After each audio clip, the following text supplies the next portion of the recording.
Sadly, it's happened again. Another young black man killed by white police officers. This young man, his name was Daunte Wright. He was 20 years old when he got killed. This is so sad, it breaks my heart. We have seen body cam video of this matter, and there are some things that stands out. There's some things that I want to bring to your attention. First and foremost, this young man fled, and he reportedly had a warrant, and the police were trying to arrest him. And so he got the idea to try and get away. Now, I did a video a couple of weeks ago where I talked about being smart when dealing with the police. SMART is an acronym where the S stands for stay in your car, M stands for move when instructed, A stands for answering non-incriminating questions, R stands for record the encounter, and T stands for talk respectfully. Now, by me pointing out that this young man tried to flee and that he had warrants, that in no way justifies his death. We don't kill people in this country, or we're not supposed to. Lawfully, we don't kill people in this country who have warrants and who have tried to flee or resist arrest. There are punishments for that, but it's not the death penalty. There is no death penalty under any law in any state in this country for fleeing, resisting, or having a warrant.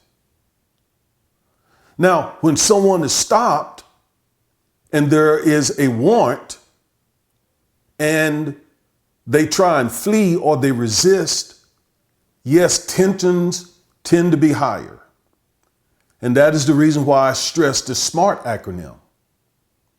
Because the police are coming, their adrenaline is flowing, so they are in a different headspace. And I think it's incumbent upon us to do everything we can to de-escalate that matter. And sadly, this young man, who's barely out of his teens, whose brain was not fully maturing, made the decision to resist and try to run. But again, that did not justify the use of deadly force.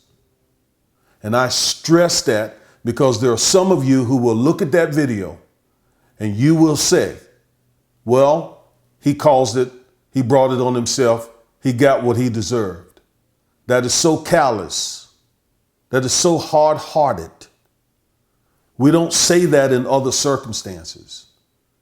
We probably wouldn't say that if it was a young white boy, young white male who did that.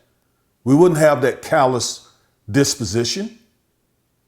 We don't do that, or we're not supposed to do that in this country.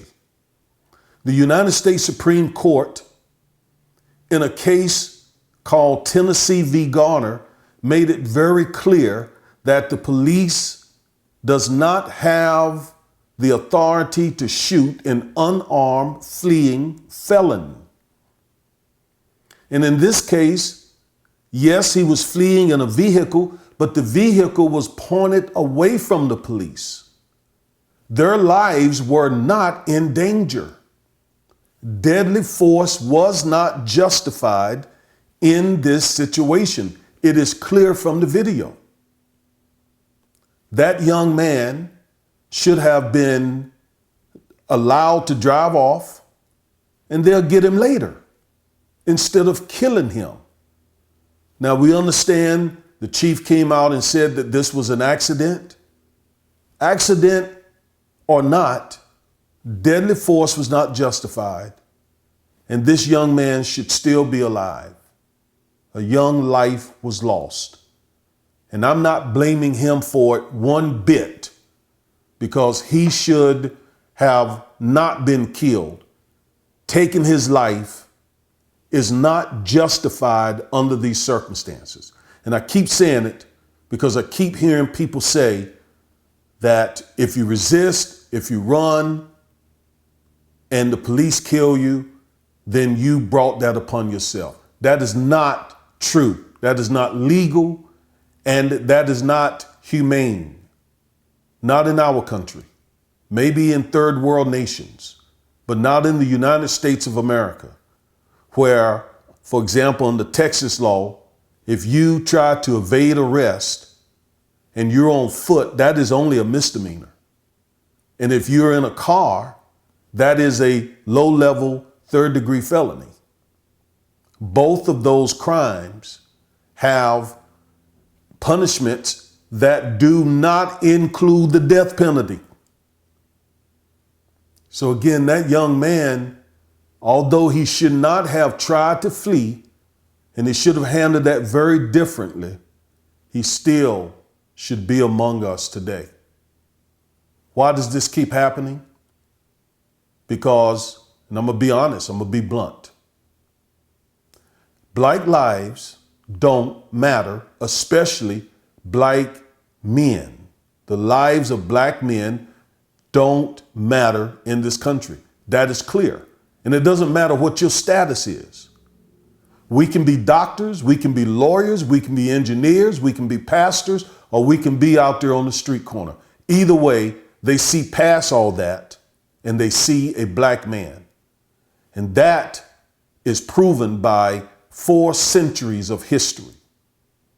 It is the reason why the Derek Chauvin trial, murder trial, is so important.